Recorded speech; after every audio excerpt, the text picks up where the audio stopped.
যাকাতুল ফিতর বা সাদাকাতুল ফিতর আমরা যেটাকে ফিতরা বলি, ফিতরা কি দিয়ে আদায় করতে হবে, কার উপরে ফিতরা ওয়াজিব?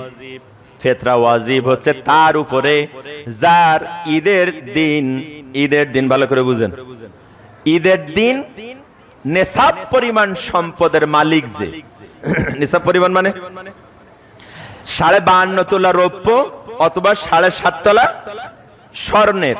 স্বর্ণ, এই সমপরিমাণ অর্থ নিজের ব্যয়ভার বাদ দিয়া ঈদের দিন এই পরিমাণ, মানে আমি হিসাব করে দেখছি বাংলাদেশে 65,000 টাকার মতো, 65 থেকে 66,000 টাকার মতো যার সামনে উদ্বৃত্ত থাকে, নিজের প্রয়োজনীয় আসবাবপত্র জিনিসপত্র বাদ দিয়ে ব্যবসার উদ্দেশ্যে গরু পুষছে, চাষের উদ্দেশ্যে যে 1 জোড়া গরু বা 2 জোড়া গরু ওইটা না, ব্যবসার উদ্দেশ্যে পুষছে, অথবা ধান জমা আছে, অথবা পাট জমা আছে, অথবা অন্য কোনো খাদ্যদ্রব্য জমা আছে, অথবা ব্যাংকে টাকা জমা আছে, এরকম যদি হয় বা ব্যবসায়িক পণ্য আছে, এরকম যদি হয়, ঈদের দিন যদি এই 65-66,000 টাকার মতো তার কাছে জমা থাকে, তাহলে ওই ব্যক্তির উপরে সাদাকাতুল ফিতর ওয়াজিব। সাদাকাতুল ফিতর কি ওয়াজিব। আর নেবে কারা? নেবে হচ্ছে গরিব, ফকির, মিসকিন, অসহায় যারা, তারা নেবে। ঠিক আছে কথা? আদায় করতে হবে কখন? বিশ্বনবী বলেন ঈদের নামাজের যাওয়ার আগে যারা শোধ করবে এই ফিতরার টাকা, ওদেরটা সাদাকাতুল ফিতর হিসেবে গ্রহণযোগ্য হবে, আল্লাহ কবুল করবেন, মাকবুল হয়ে যাবে। আর ঈদের নামাজের পরে যদি দেওয়া হয় তাহলে ওটা এমনি দান হিসেবে কবুল হবে। তার মানে ঈদের নামাজে যাওয়ার আগে দিতে হবে। তার মানে কি ঈদের দিন সকালবেলা দিবেন? সাহাবায়ে কেরামের সুন্নত বলতেছি, সাহাবায়ে কেরামের সুন্নত হচ্ছে 28 বা 29-এ দিতেন, বিশেষ করে 27 বা 28-এ বেশি দিতেন, কারণ রমজান মাস 29-এও হতে পারে, 30-এও হতে পারে, এজন্য 27 বা 28-এ বেশি করে আদায় করতেন। কেন সাদকাতুল ফিতর আদায় করতে হবে? সাদাকাতুল ফিতর আদায় করতে হবে কেন?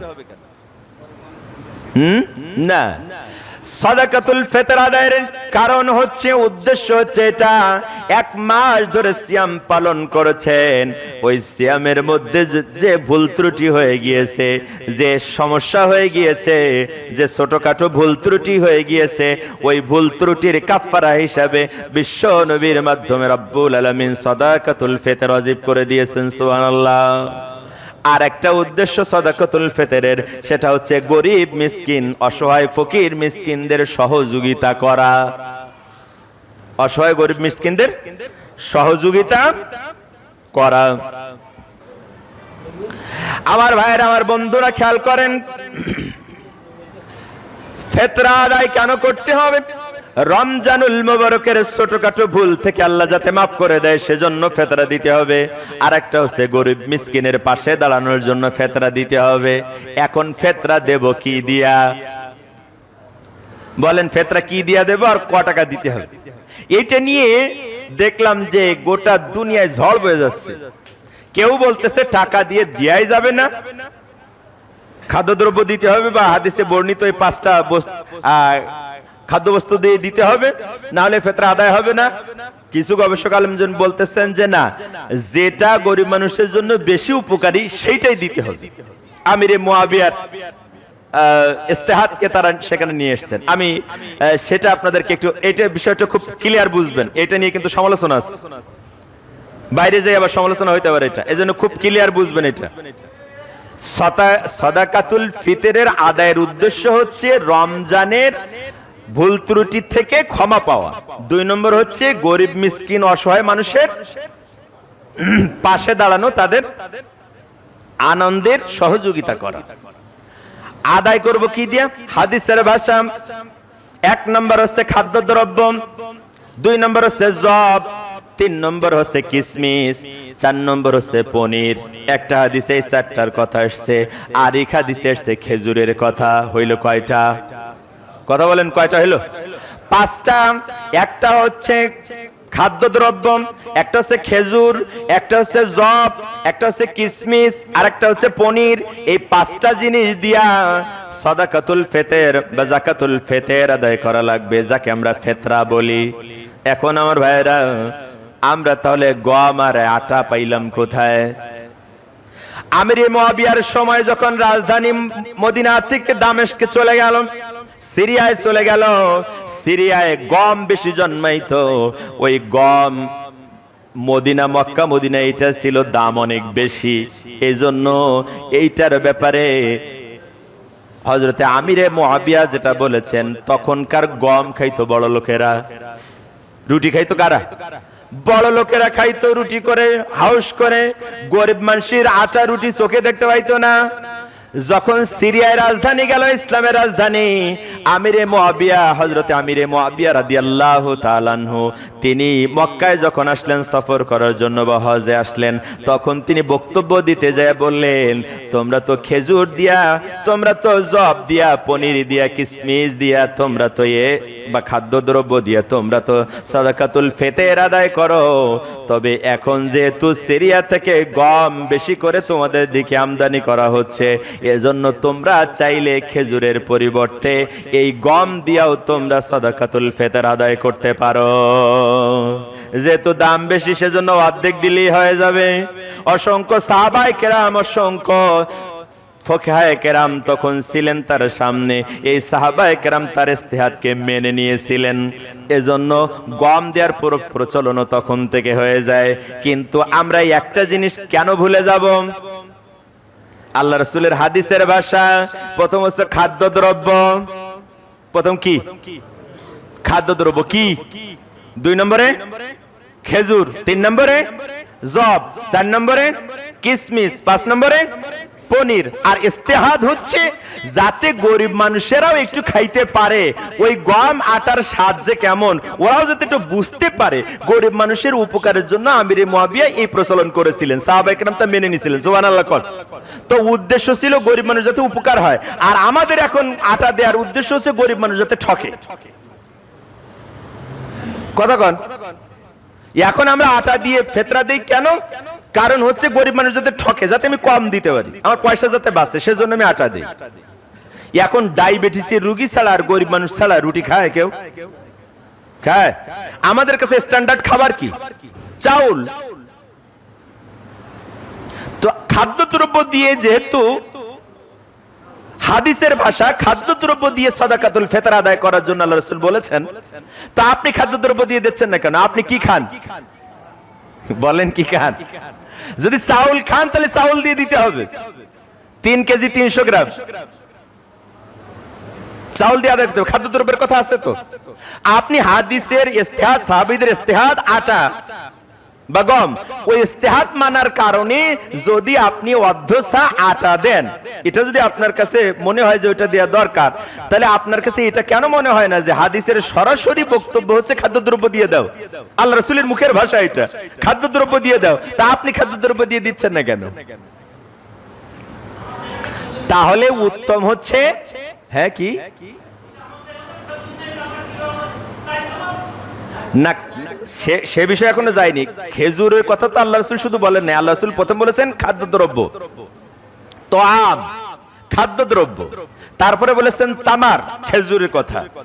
তো এখন তোয়াম তো খাদ্যদ্রব্য, তার মানে যে এলাকায় যে খাদ্যদ্রব্যই অভ্যস্ত মানুষ, সে এলাকার মানুষেরা সেই খাদ্যদ্রব্য দিয়া ফিতরা আদায় করবে। এটা হচ্ছে উত্তম পদ্ধতি। এটা হচ্ছে কি পদ্ধতি?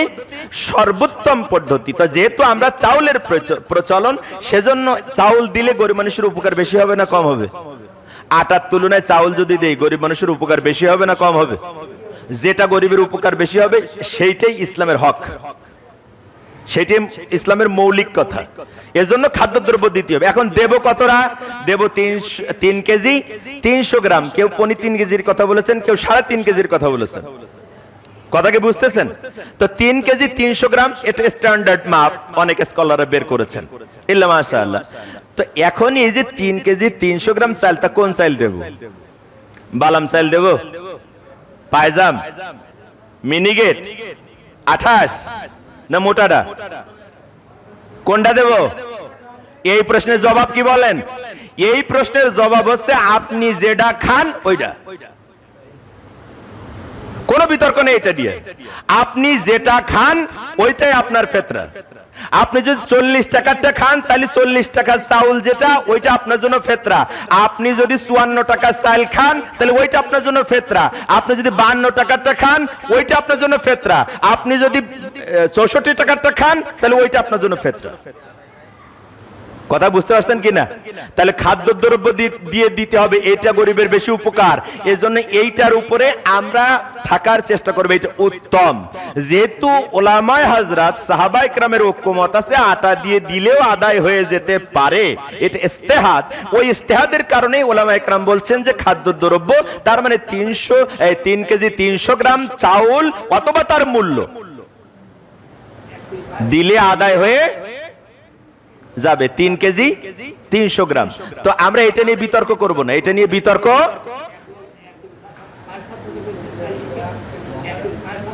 1 কেজি 750 গ্রাম চাউল কিসের ভিত্তিতে দেবেন? কেন দেয়? কেন দেয় 1 কেজি 700 গ্রাম চাউল? এইটার কথা কোনো জায়গায় নাই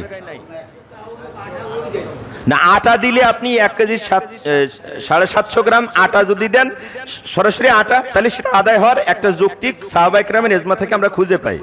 কিন্তু হাদিসে যে 5টা ভাষা, সেটা হচ্ছে খাদ্যদ্রব্য, খেজুর, জব, কিশমিশ আর পনির। এটা রাসূলের মুখ দিয়ে বলা ভাষা এগুলা। এনা আপনি কোনটা মানবেন এটা নিয়ে বিতর্ক করা যাবে না। যদি যেহেতু আলেমদের ঐক্যমত আছে 75 টাকা দিলে আদায় হয়ে যাবে, আমি বলবো না যে আদায় হয়ে যাবে না, হইতেও পারে। তবে দিতে হবে। একসা মানে হচ্ছে 3 কেজি 300 গ্রাম। একসা মানে কত? 3 কেজি 300 গ্রাম কমপক্ষে। কেউ বলেছে 2 কেজি 750 গ্রাম, কেউ বলেছে 3.5 কেজি, কেউ বলেছে 4 কেজি। কিন্তু মোটামুটি গবেষণা থেকে যেটা দেখা যায় সেটা হচ্ছে 3 কেজি 300 গ্রাম চাউল যদি চাউল দেন বা তার মূল্য। খেজুর যদি দেন 3 কেজি 300 গ্রাম, জব যদি দেন 3 কেজি 300 গ্রাম, আর কিশমিশ যদি দেন 3 কেজি 300 গ্রাম, পনির যদি দেন 3 কেজি 300 গ্রাম। কথা কি বোঝা যায়? এটা হচ্ছে ফিতরা আদায়ের নিয়ম। এটা নিয়ে বিতর্ক করা যাবে না। আমরা উত্তমটা মানব। খাদ্যদ্রব্য দিয়ে যেহেতু হাদিসে ফিতরা দেওয়ার কথা আল্লাহ রাসূল প্রথম বলেছেন, হাদিসের প্রথম শব্দ হচ্ছে খাদ্যদ্রব্য দিয়ে ফিতরা আদায় করবা। এটা যদি আল্লাহ রাসূলের মুখের ভাষা হয় তাহলে আমাদের ওইটাই মানা উত্তম, ঠিক কি না? সববার শুধু আটা দিয়ে দেবেন কেন? একটু কিশমিশ দিয়ে দেন, কেমন পারেন? কথা ঠিক কি না বলেন? সব সময় ফাঁকি দেওয়ার ধান্দা কেন? আটা দিলে 75 টাকা হয়ে যায়, কে কিশমিশ দিয়ে দিতে অসুবিধা কোথায়? এই দেখেন, এই কথা বলেন না, আবার এই লোক আবার গেছে কেন মধ্যে? এত কথা বলেন কেন আপনি? এত কথা বলেন কেন? আচ্ছা, শোনার দরকার নেই আপনার, আপনি চুপ করে বসেন। আপনার শুনতে বলেছে কিটা? আচ্ছা শোনেন, এই কথা বলেন না, কেউ কথা বলেন না। এই যে আপনারা জানতে চাচ্ছেন, এটা ইমানিয়াতের ব্যাপার। আলহামদুলিল্লাহ বলেন। কারণ আমি ফিতরা আদায় করতে চাই, আমার ভিতরে আদায় করার একটা মানসিকতা আছে, তাই আমি জানতে চাচ্ছি। এটা খারাপ না, এটা ভালো দিক। কতটা আদায় করবে, ক টাকা দিতে হবে, এটা জবাব আমি একটু আগে দিয়েছি, আপনারা বুঝতে পারেন নাই। আপনি যদি 40 টাকা চাল খান তাহলে 3 কেজি 300 গ্রামের দাম যা হবে তাই। আপনি যদি 52 টাকা চাল খান তাহলে আপনার জন্য তাই হবে। নির্ধারিত অঙ্ক এখানে হবে না। 75 টাকা, 130 টাকা, 250 টাকা এরকমের নির্ধারিত কোন টাকার হিসাব হবে না। আমার কথা কি বোঝাতে পারলাম? আবার বলি, শোনেন, যেটা বলি এটা শুনে নেন।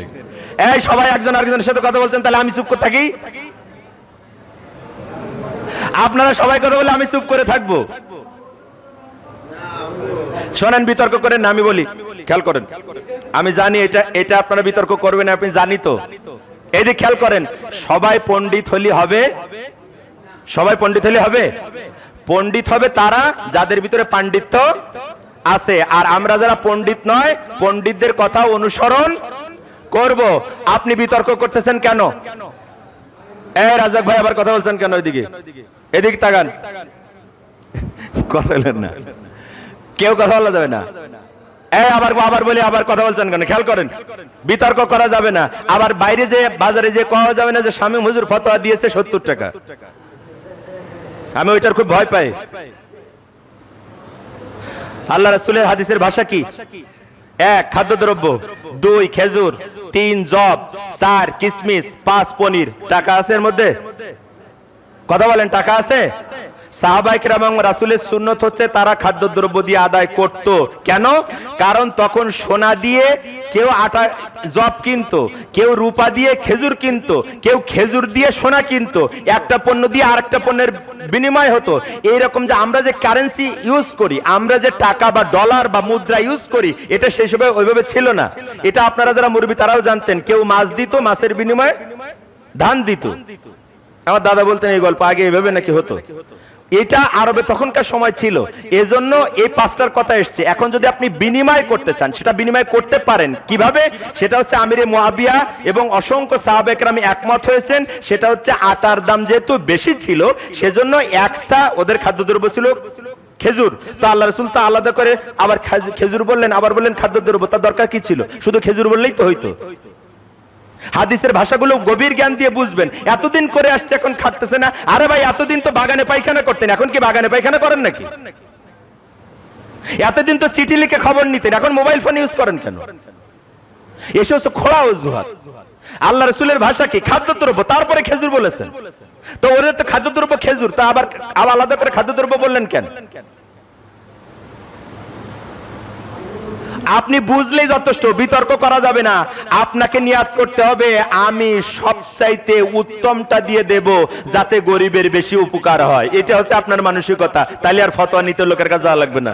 এখন আমি আপনাকে কি করে বলবো আমি 52 টাকা চাইল খাই? সোজা কথা। তো 52 টাকা চাইল হলে স্যার কত টাকা হবে? 156 টাকা। 300 গ্রামের দাম কত? 3 × 5 = 15 টাকা, আর 1 টাকা 16 টাকা। তাহলে 56 টাকা 16 টাকা 70 টাকা, 170 টাকা আমার যাকাত। আমার পরিবারে 4টা যাকাত দিতে হবে। আমার যাকাত হচ্ছে 170 টাকা করে। না, আপনি যদি 40 টাকা খান তাহলে আপনারটা কমবে, আপনি যদি তার চেয়ে একটু দামিটা খান তাহলে আপনারটা একটু বাড়বে। আমি নির্ধারিত করে বলবো কিভাবে? হিসাবটা আপনার। হুজুরের গালে দায় চাপাই দিয়া, হুজুর আল্লাহ ওই হুজুর কইলো আর এই করতে, তাই আমি করিলাম। আজকে যে ধরা লাগবে স্বামী হুজুরের ধরো, এইগুলো করা যাবে না। তাহলে বুঝাইতে পারলাম কিনা? সময় কিন্তু অনেক চলে গেছে আপনাদের কারণে। তাহলে আমরা আজকের আলোচনা দিয়ে যেটা বুঝলাম সেটা হচ্ছে আমাদের 5টা দ্রব্য দিয়া ফিতরা আদায় করতে হবে হাদিসের ভাষা। 1 নম্বর খাদ্যদ্রব্য, 2 নম্বর খেজুর, 3 নম্বর জব, 4 নম্বর কিসমিস, 5 নম্বর পনির। এখন এইটা খাদ্যদ্রব্যের কথা যেহেতু হাদিসে আছে, আমরা খাদ্যদ্রব্য দেওয়ার চেষ্টা করব, এটাই উত্তম। কেউ যদি আটা দিয়া আদায় করে, তার সামর্থ্যে যদি ওইটাই কুলায়, ওটা দিয়ে যদি কেউ আদায় করে, তাহলে এই কথা বলা যাবে না যে তারটা আদায় হয় নাই। কিন্তু আপনার নিয়াতের উপরে আপনার বরকত নির্ভর করে। আপনি গরিবকে ঠকাইতে চাচ্ছেন না ওর উপকার করতে চাচ্ছেন, ওই নিয়াতের ভিত্তিতেই আপনি আপনারটা নির্ধারণ করবেন যে আপনার আটা দিলে হবে না চাল দিলে হবে না খেজুর দিলে হবে। এবার বোঝা গেল? আল্লাহ আমাদের তৌফিক দান করুন, বলে আল্লাহুম্মা আমিন।